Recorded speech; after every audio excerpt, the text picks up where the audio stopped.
The Canon R5 C with Canon RF Dual Fisheye lens could be the most promising VR camera setup for beginning filmmakers or advanced VR professionals. It is an 8K full-frame cinema camera with 60 frames per second, the essential requirement for VR headset video release. But with tricky power option requirements for 60 frames per second Canon RAW, dozens of cinema camera menu options, and overwhelming exposure tools, even if you have previous experience with the Canon camera like the R5 right here, the learning curve could be severe. When I first started, I could not find how to zoom in to focus, how to turn on level assist like in the R5, and how to deal with no IBIS for camera stabilization.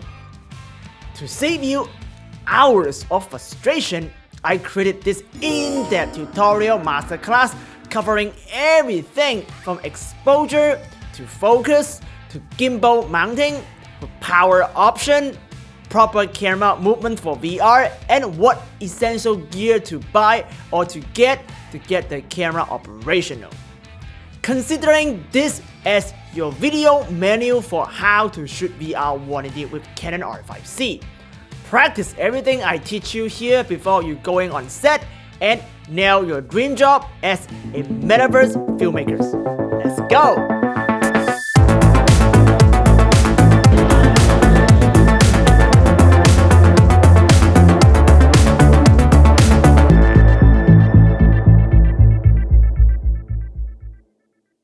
Hey, welcome back to VR180 Masterclass with our trusted Canon R5 C US VR system right here.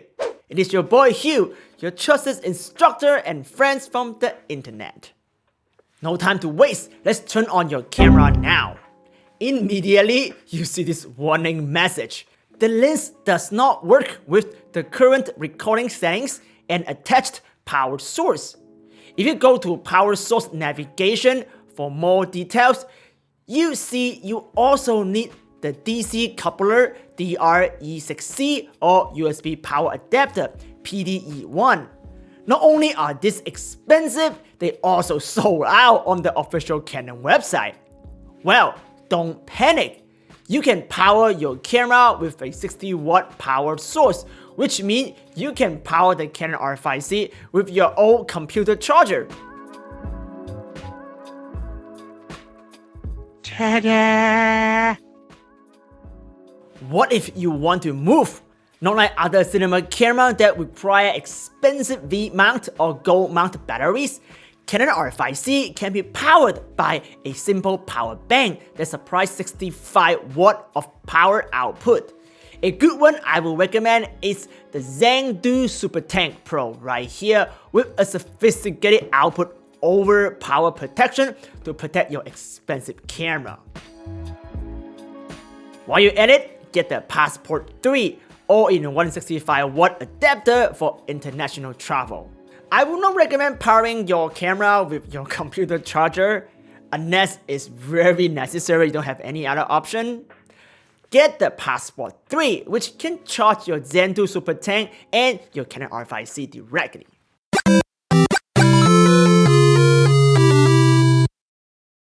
Next is leveling your camera during shooting.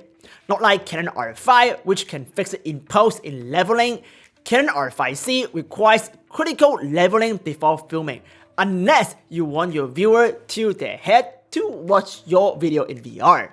To turn on in-camera leveling assist, in R5, you just hit the display button couple times. This green line will show up and help you nail level. It does not work on Canon R5 C. Well, it is a cinema camera, so it has a better and even more accurate leveling feature. In your main camera menu, go to your monitoring setup right here, scroll to 5th page in the submenu, then select Custom Display 1. You'll find level in here. Make sure you choose Tilt plus Roll. Now, if you exit the menu and hit Info Display 3 button, you see one of the display menu will have the leveling system. To level, simply attach the camera to a leveling base like the tri-wheel system I reviewed right here, or better, use a tripod that comes with a leveling head, like my brand new travel tripod iFootage Gimbal TC6 right here. Pay attention to the circle here to make sure it stays in the center. There, you just achieve critical leveling. I do recommend getting a bubble leveler to make double sure you achieve level, as getting your camera level is so important in VR180 filmmaking.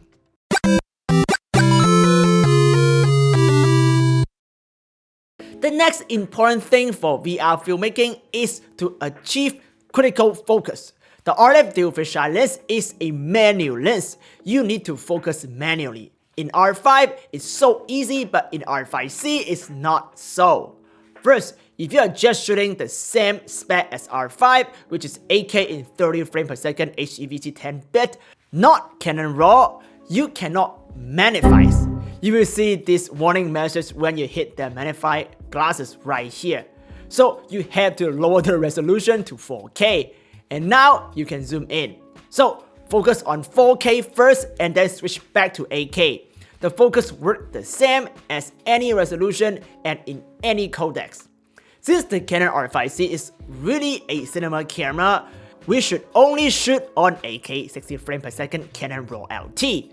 Go to Menu, the third tab, Recording, Media Setup, choose May Record Format to RAW LT, frame rate to 29.97 or 59.97 FPS, hit the magnifying glasses button. Now it works, but it does not zoom as far as Canon R5, and you cannot switch eye by clicking the info button.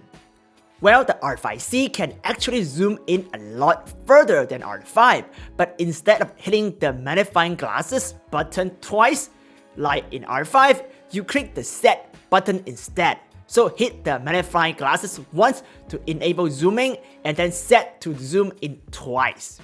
As you see, it zooms in crazy far. To move between left and right eyes, you use the touch screen to drag the focus point anywhere you want on the screen. The touch control in R5C is a lot better and intuitive than in R5. I like it a lot. Now, learn how to turn on focus assist and peaking. This is where a cinema camera is better than a not cinema camera like the R5. As you see here, I already have focus assist turned on. To turn it off, you simply need to click here to enable touch control. Click the icon in your lower right corner. Here are all your on-screen focus and exposure tools. We have two levels of peaking to choose from. I personally like peaking number 2 as it is very obvious red. But according to official Canon, if you want to judge focus using focus guide instead, you turn it on right here as well. The little green arrow thing is called the focus guide. If you use Canon C70, you will fall in love with this little guide. It helps you quickly nail focus. This is not focus, and now it is focus. It is that easy. Even better, you can tap the touchscreen to switch the focus guide to the left or right eyes quickly like so. So you can quickly check if your left and right eyes are at the exact same focus, or they need to have lens level calibration with the hex key that comes with your RF Dual Fisheye lens. Professional tools like the focus guide are what make your extra investment so worth it. In terms of focus through accuracy, focus guide is more accurate than peaking or anything you have on your external monitor, like the Atomos Ninja V+. Peaking or any other third-party focus tools are contrast-based. Contrast-based focus tools react to high ISO sensor noise, so in low light environment, none of those tools are useful. Focus guide is based on Canon intelligent face detection information sent directly from your dual fisheye lens. It is not affected by ISO or exposure. So, learning how to rely on focus guide is critical whether you are shooting in VR or shooting in 2D videos. Exposure. In the R5 tutorial, I teach you how to use Zebra to set the exposure correctly with confidence. Watch the tutorial here first to understand the exposure to the right principle. Go to 6th tab on your Canon R5C on the Assist function and scroll to the 5th submenu on Gimbal setting. Set the Gimbal 1 level to 75 plus 5% for skin tone and Gimbal 2 level to 85%. I generally only use Gimbal 2 to make sure I expose just before it shows up. This means I achieve perfect exposure. Anything in Gimbal right now is overexposed. I can still bring it back in post as it is not completely 100% blown out, but I will not put colors or people into that Gimbal area. If you see the light meter here, that is 3 stop overexposed, so it is not right. Remember, you are shooting in C-Log 3 cinema gamut. You need to overexpose to reduce C-Log 3 sensor noise. But instead of guessing it how much you should overexpose, use this Gimbal setting to achieve foolproof perfect exposure like I just did. With R5C, it has more on-screen too to help you nail exposure. We have histogram and vector graph. My personal second favorite besides Gimbal is the force color. If you don't know how to use force color to nail exposure, I have already made a really nice tutorial here to teach you everything you need to know about force color in VR camera. Go check that out first and come back. You can turn on R5C force color here. Purple means completely black underexposed and red means completely overexposed. To help you remember on set, go to Menu, under Assistant Functions, 4th subtabs, Force Color Index. Make sure your subject is on this color above green to achieve perfect skin tone exposure. I cannot stress enough how important that is to achieve perfect focus and perfect exposure for working professional.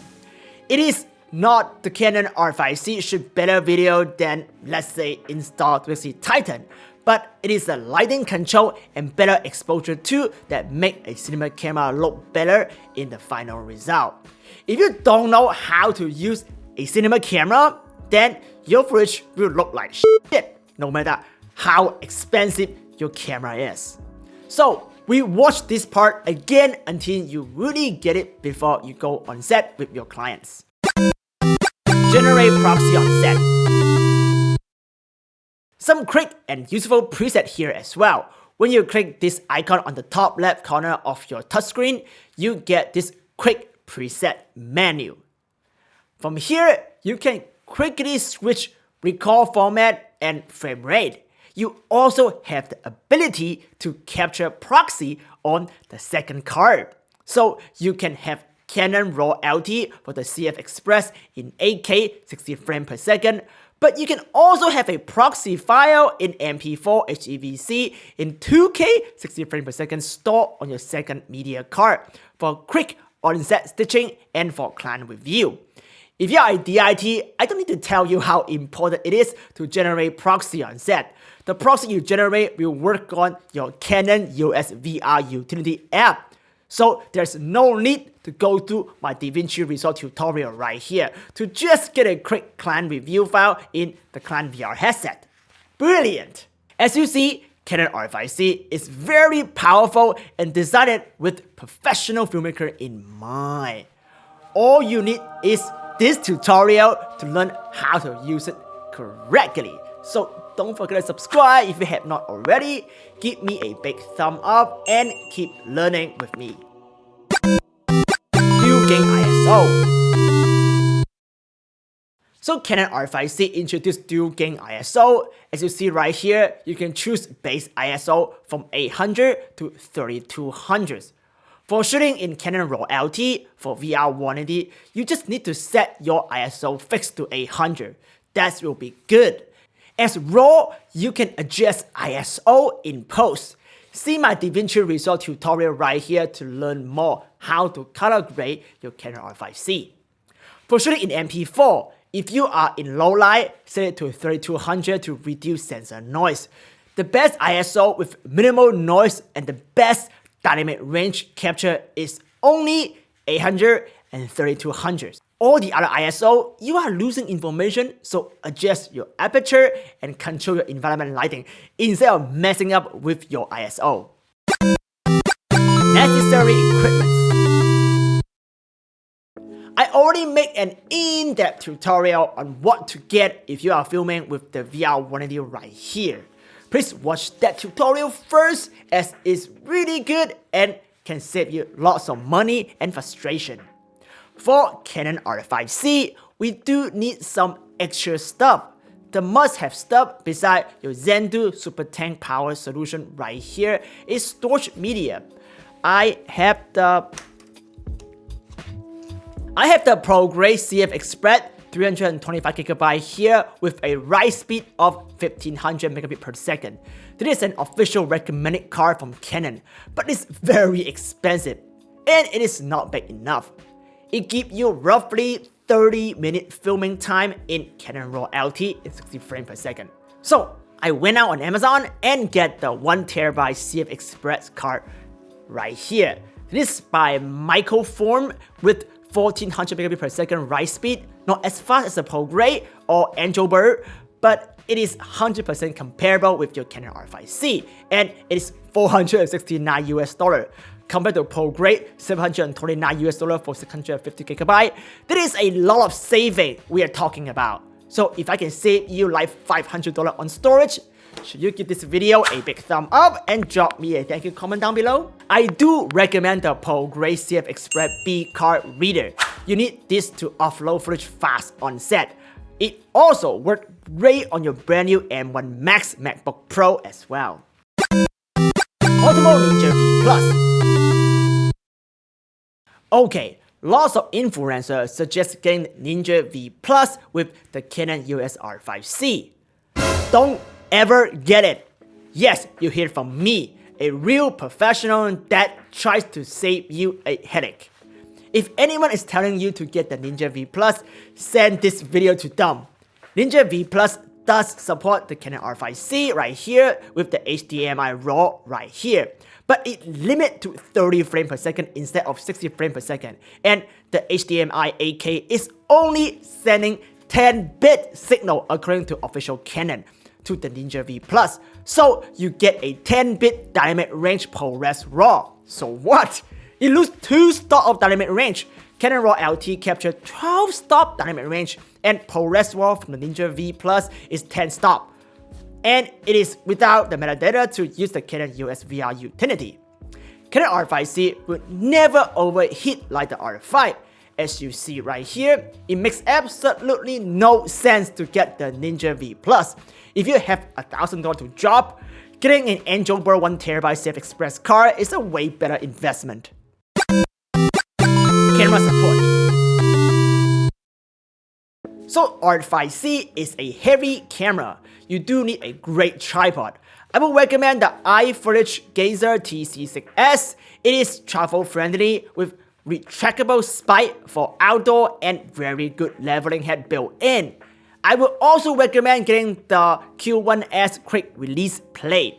Quick release is always an essential part of my setup. This thing allows you to mount 3/8 light and extend plate right here or 1/4 to the camera directly, and it pops right up that easy. It saves you setup time so you never miss a moment. Stabilization without IBIS. Canon R5 C is without in-camera stabilization, IBIS. Canon R5 with RF Dual Fisheye lens also do not have stabilization, so it makes no difference for the VR180 filmmakers like us. But what if you want to move your camera like what you see right here? Well, you get a gimbal, a rover card, or a Moser SlidePod Pro. Which gimbal should you get?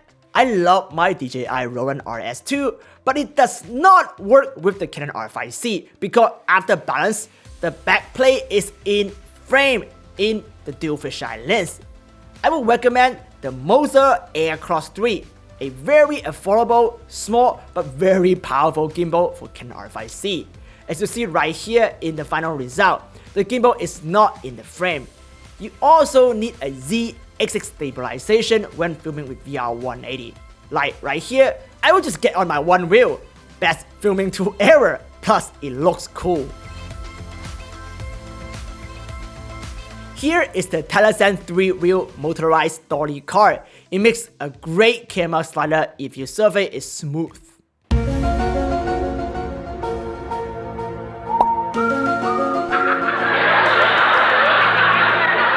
Seriously though, for professional slider, you should get the Moser SlidePod Pro.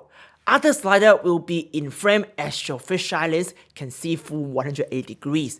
I will go into detail in the next tutorial to teach you some VR180 camera movement that you can do to increase your production value and also doesn't make your viewer sick in a VR headset. So stay tuned.